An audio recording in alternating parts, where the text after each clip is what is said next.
প্রায় 10 মিনিট হয়ে গেল, এখনো পর্যন্ত বৈঠক শুরু হয়েছে। 10 মিনিট হলো।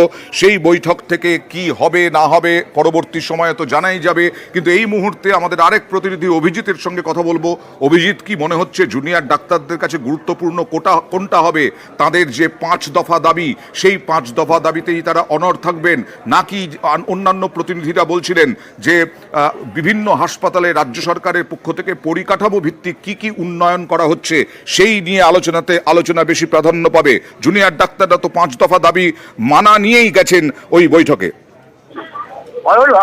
জুনিয়র ডাক্তারদের প্রথম যে 2 দফা দাবি, অর্থাৎ মৃত ধর্ষিতা চিকিৎসক তরুণীর মৃত্যুর সঠিক বিচার এবং যারা প্রকৃত দোষী তাদের পুরো দৃষ্টান্তমূলক শাস্তি, এবং তার সঙ্গে এই ঘটনার প্রকৃত উদ্দেশ্য কি, এই দুটো বিষয় যেহেতু সুপ্রিম কোর্টের বিচারাধীন, তারা এই দুটো বিষয় নিয়ে বলছেন যদি আলোচনা খুব বেশি অগ্রসর নাও হয় তাতে কোনো সমস্যা নেই।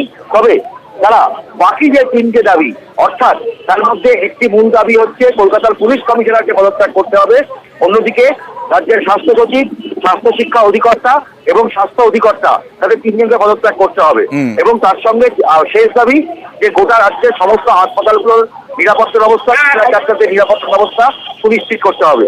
এই 3টে দাবিটা অনড় থাকবে এবং শেষ দাবিটা অর্থাৎ নিরাপত্তা সুনিশ্চিত করতে হবে, এটা মুখ্যমন্ত্রী মমতা বন্দ্যোপাধ্যায় আগেই বলেছেন, বেশ কিছু নির্দেশ দিয়েছেন এবং সেই নির্দেশগুলো রূপায়ণ হচ্ছে, ফলে সেই দাবিটা নিয়েও খুব সমস্যা নেই। আমরা দেখেছি অভিজিৎ যে গত শনিবারও মুখ্যমন্ত্রী যে নরম ভাবে কথা বলেছিলেন জুনিয়র ডাক্তারদের সঙ্গে, যেভাবে বোঝানোর চেষ্টা করেছিলেন, আজকে যাওয়ার আগে অভিজিৎ তুমিও শুনেছো যে কোনো কম্প্রোমাইজে তারা যাবেন না, এরকমটা বলে এসেছেন। কর্মবিরতি চালিয়ে যাবেন না সেই অবস্থানও ওখানে জানাবেন না, বৈঠকে জানাবেন না। তারপরে বৈঠকের মূল সুর কি হতে পারে, কি মনে হয়? দেখো, মূল সুর কিন্তু আন্দোলনকারী ছাত্ররা, তারা যে প্রতিনিধিরা গেছেন তারা আজকে সল্টলেকের যে সেক্টর 5-এর অবস্থান মঞ্চ, সেই অবস্থান মঞ্চ থেকে বেরোনোর আগেও তারা সুস্পষ্টভাবে জানিয়েছেন যে আজকে কালীঘাটে মুখ্যমন্ত্রী মমতা বন্দ্যোপাধ্যায়ের সঙ্গে বৈঠকে যেই আলোচনাই হোক না কেন, তারা বেরিয়ে এসে কোনো রকম সিদ্ধান্ত জানাবেন না।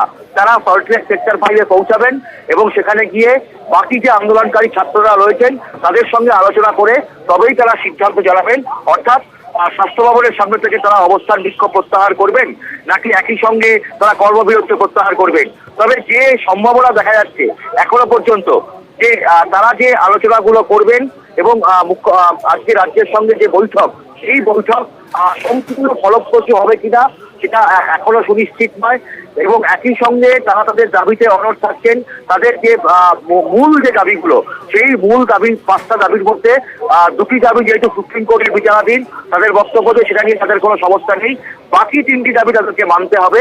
যদি সেই দাবি মানা হয়, তারা অবশ্যই তাদের এই যে এখন যে ধরনের আন্দোলন চলছে সেই আন্দোলন থেকে তারা সরে আসবে এবং তারা কর্মবিরতি প্রত্যাহার করবেন। তবে সবটাই তারা বাকি আন্দোলনকারী ছাত্রদের সঙ্গে আলোচনা করে জানাবেন। তবে যে বডি ল্যাঙ্গুয়েজ বা তাদের যে জেস্টার, সেই জেস্টারে তাদের বক্তব্য যে তারাও চাইছেন যে কোনো একটা সমাধান সূত্র বেরোক, পদক্ষেপ ইঙ্গিত বেরোক, কারণ দীর্ঘদিন ধরে তো এইভাবে কর্মবিরতি চলতে পারে না। আগামী ডিসেম্বর মাসে পরীক্ষা রয়েছে, যে আন্দোলনকারী ছাত্রদের তাদের প্রত্যেকের পরীক্ষা রয়েছে, এবং সেই জায়গা থেকে দাঁড়িয়ে এই আন্দোলন তো অনন্তকাল ধরে চলতে পারে না, তাহলে সেটা অবশ্যই পরীক্ষার ক্ষেত্রে একটা বড় প্রভাব পড়বে, কারণ তাদের প্রত্যেককে প্র্যাকটিক্যাল করতে হয়, অন ডিউটিতে থাকতে হয়। সব মিলিয়েই একটা তারাও চাইছেন যে সদর্থক ভাবে এই আলোচনা থেকে একটা ফসল বেরিয়ে আসুক।